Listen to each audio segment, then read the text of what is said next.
Greetings, everyone, and welcome to another closer look here on the Multimedia Chronicles.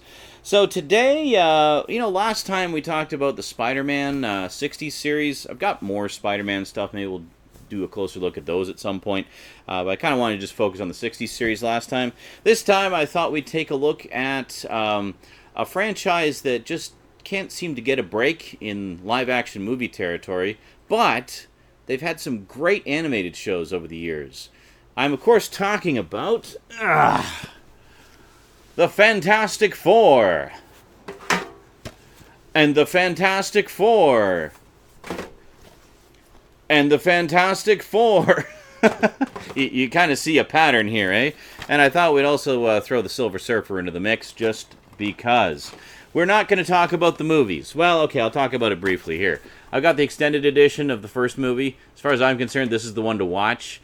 Other than Doctor Doom, I think for the most part they got the characters pretty much bang on. Especially Thing and Johnny Storm. They were really, really good. I did find it kind of odd how they physically whitewashed Jessica Alba to play Sue Storm. Kind of strange. Just strange. Wonderful actress. I absolutely adore her. I just thought it was strange that they did that. It's not like there's a... Because, there's just a huge shortage of blonde, blue-eyed actresses in the world that could have played the part. Yeah, anyway. And before anyone asks, I have not seen the new movie. It was sent to me on DVD by a viewer. I still haven't watched it. I'm not in any big rush, so don't ask me about it. I'm probably never going to do a video about it ever. So anyway, this one, however, if you do check it out, I recommend the extended edition. Sadly, it doesn't seem like we've got it on Blu-ray. Quick look inside. This includes both the extended and theatrical version and has quite a wealth of extras. Yep, lots of stuff there. There's actually a thing even about Jack Kirby on here. That's very cool. I'm not going to bother doing a closer look at this. Well, here, I'll do a closer look at the... Here, this is your closer look at it. There you go. You want to know what extras are on it? Pause that. So, yeah, there you go. Extended edition, Fantastic Four. If you're curious about my thoughts of the second one, I thought the second one was actually pretty damn good. Until Galactus showed up. I'm sorry, Galactus is not a giant gas cloud. Yeah, it's just the Galactus fart. It's gonna envelop us in fart gas. Like, fuck you, Tom Rothman. Fuck you. Oh, the public doesn't like giant robots. Transformers. Yeah. Billions of dollars. Yeah, no, the public hates giant robots. And I'm sorry, but Galactus is not a giant robot. Get it right. Anyway, I digress. Let's take a closer look at the cartoons, shall we? Today on the Multimedia Chronicles.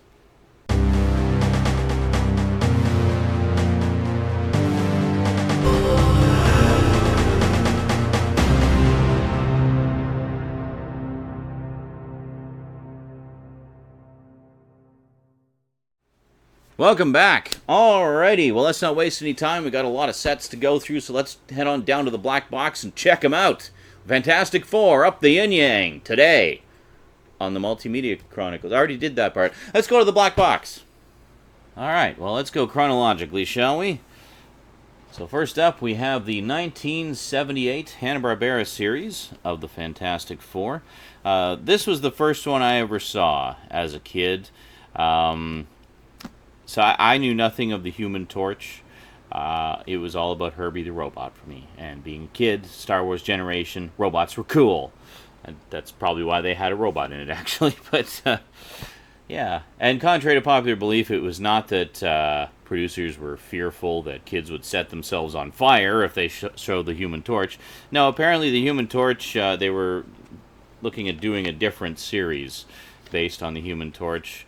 Or something involving him, and something like that. Or was the rights were owned by somebody else? I honestly don't remember what the behind-the-scenes story was there, but for whatever reason, they couldn't use the Human Torch. It wasn't that they didn't want to, they just couldn't. So they substituted Herbie the Robot in there.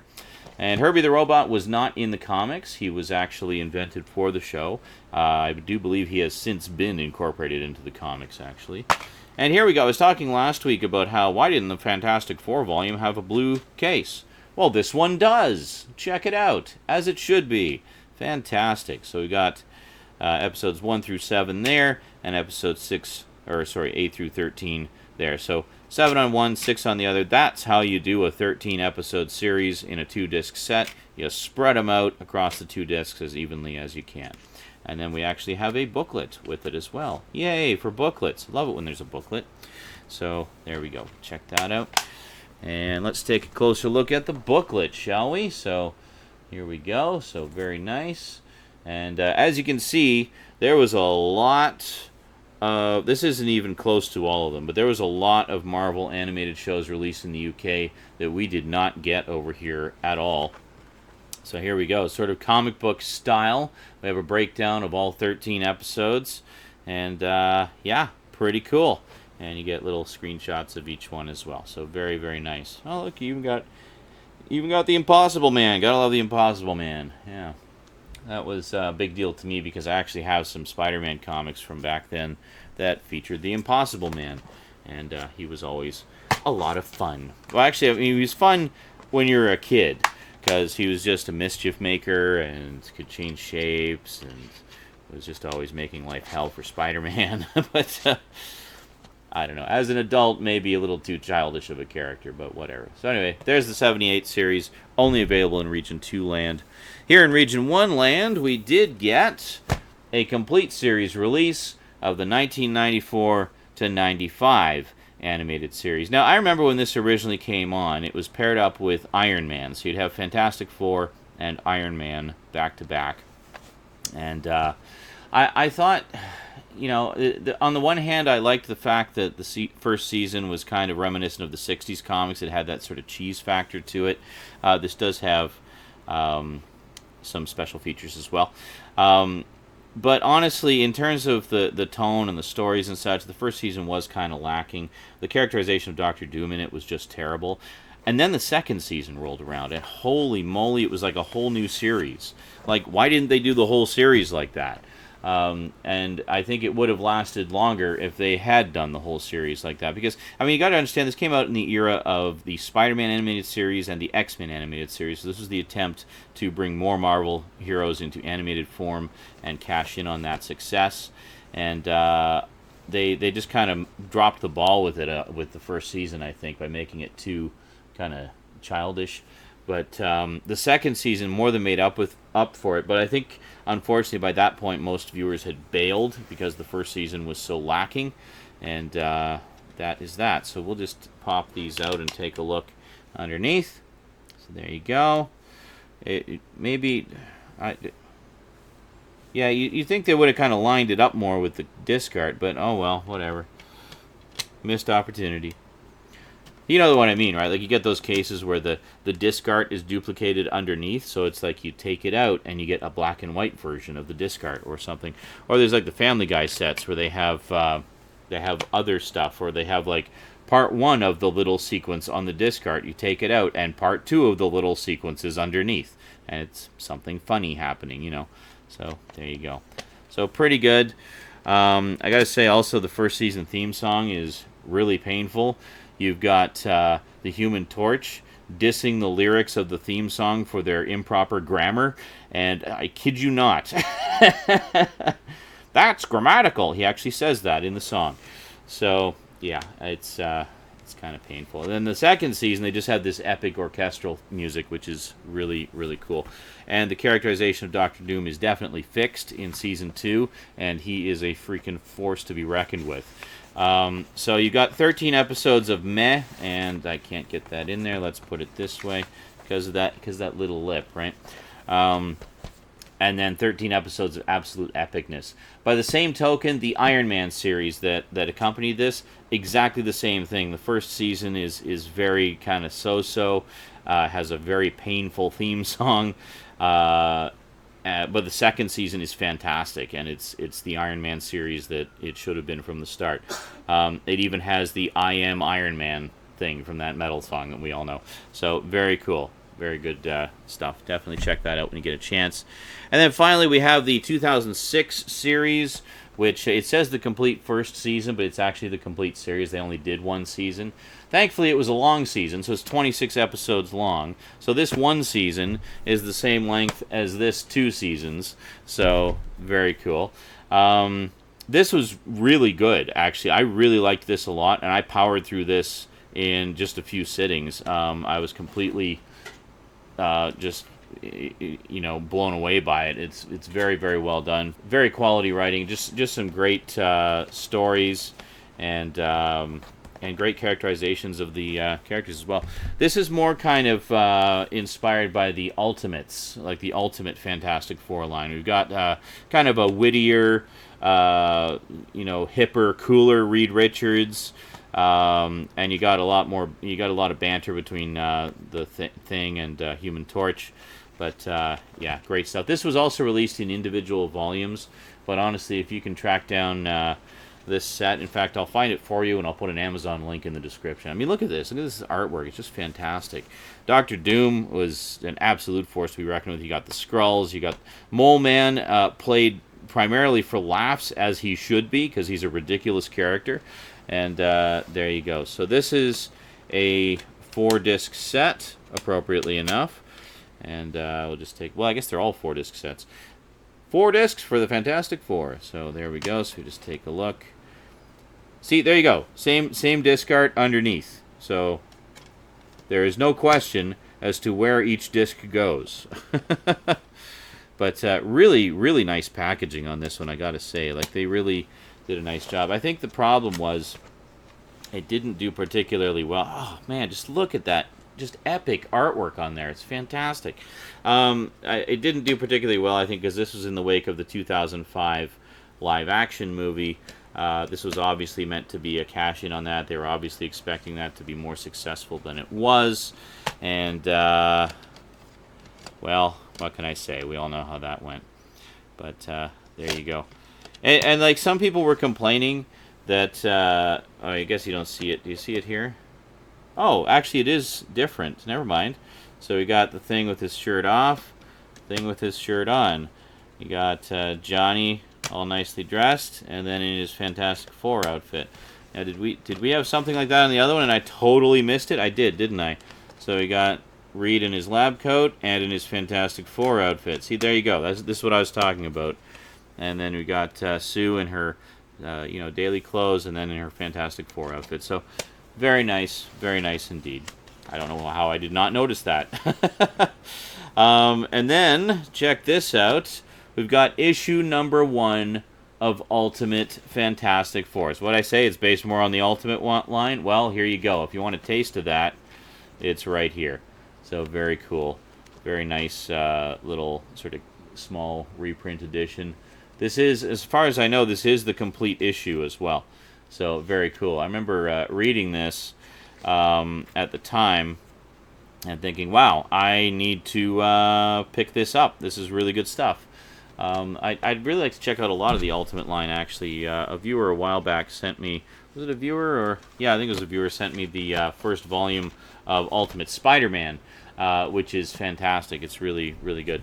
The cool thing about the Ultimate comics is they're basically kind of retelling the familiar stories, but with a modern spin on them. So it was like a fresh take on the classic storylines that we all know and love. So pretty cool. And then finally, last but most definitely not least, sadly also has never had a Region 1 release, we have the Silver Surfer. Now this series came out in, I think it was 1996, and it was canceled not because it wasn't successful. It was actually quite successful, and they had plans for a second season, but Marvel was actually facing near bankruptcy at the time, was having a lot of issues, and they were doing a lot of restructuring in the company, and as such, a lot of projects that were on the go kind of got shelved, and sadly this was one of the ones to be a casualty from that. So yeah, so at the very least we got a Region 2 release of the series. This was 13 episodes, 1 season, and man, this was just fantastic. This was such a great show, and it really captured the look and feel of the classic Kirby era of the Silver Surfer, and Yeah, and I think this was supposed to have a booklet with it, but sadly that was missing from mine. I don't know why, but there you go. I mean, the main thing is to have the show anyway. Let me just look on the back here. Yeah, DVD booklet with episode synopsis. For whatever reason, it wasn't included, and I think this was actually factory sealed originally too, so I have no idea why that wasn't in there. Just, luck of the draw. Just got that one from the factory that they forgot to include with it. But if you're a fan of the Silver Surfer, you definitely owe it to yourself to check out this series. I mean, it's only 13 episodes, not a long haul, but it is a continuing story, and it is freaking epic. Like, the animation is just spectacular in it. It's a mix of 2D and CG animation, but CG, like, cel-shaded, so it looks like 2D animation. Like, it has that hand-drawn look to it.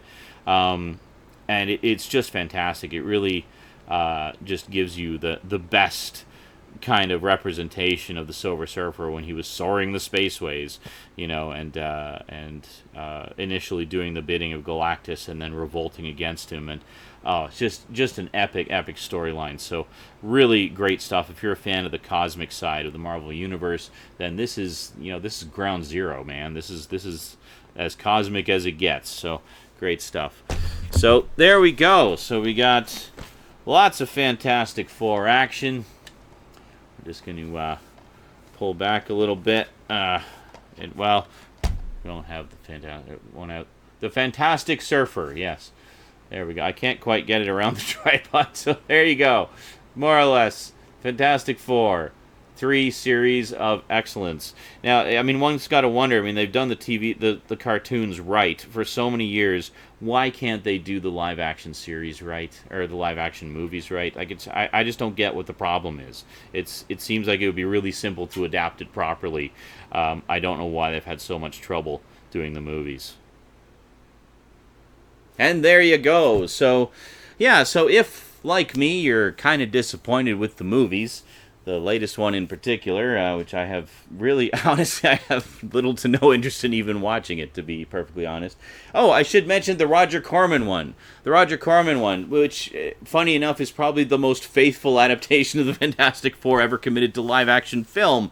Low budget, yes. Faithful, also yes. Yeah, sadly, only available as a bootleg. I think it shows up on YouTube from time to time. You might see it on some of the other streaming sites. For whatever reason, there's some big idea, like it was basically produced so the studio could hold on to the rights to the property to then later produce a real Fantastic Four film later. So they made the movie and then they never released it, which is unfortunate because it's fun. It's fun. It's silly. It's cheesy. But it feels like the original 60s comics. It's like the original 60s comics brought to life. Much like the first season of the 90s series feels like the 60s comics, which isn't necessarily a bad thing. I mean, that's where it all started, right? So, I don't know. Anyway, check out the Roger Corman one if you get a chance. It's low budget, but it's fun. And it's, it's just like the 60s comics, but in live action. So, yeah, good stuff. And absolutely check out all of these. I cannot recommend Silver Surfer highly enough. I cannot recommend this highly enough, especially the second season, which is just phenomenal. And this one, too. Like, this one just got unfairly shat on by the fans, and I don't understand why, because I thought it was fantastic. It's just a great series. And this one, I mean, honestly, for nostalgia purposes, I think primarily. It's not the greatest, but it's, still remains pretty faithful to the source material. And, we didn't get Johnny Storm, but hey, who doesn't like Herbie? I think everybody has a secret soft spot for Herbie. Anyway, that is it for this edition of A Closer Look. Hope you enjoyed. We'll see you next time. Until then, quick thank you to my Patreon sponsors, especially Kyle Pellegrini, my highest level sponsor. Thanks a lot, dude. And we'll see you all next time. And thank you very much for watching. So, yeah, until next time. I totally messed that up. Anyway, thanks for watching, and sayonara.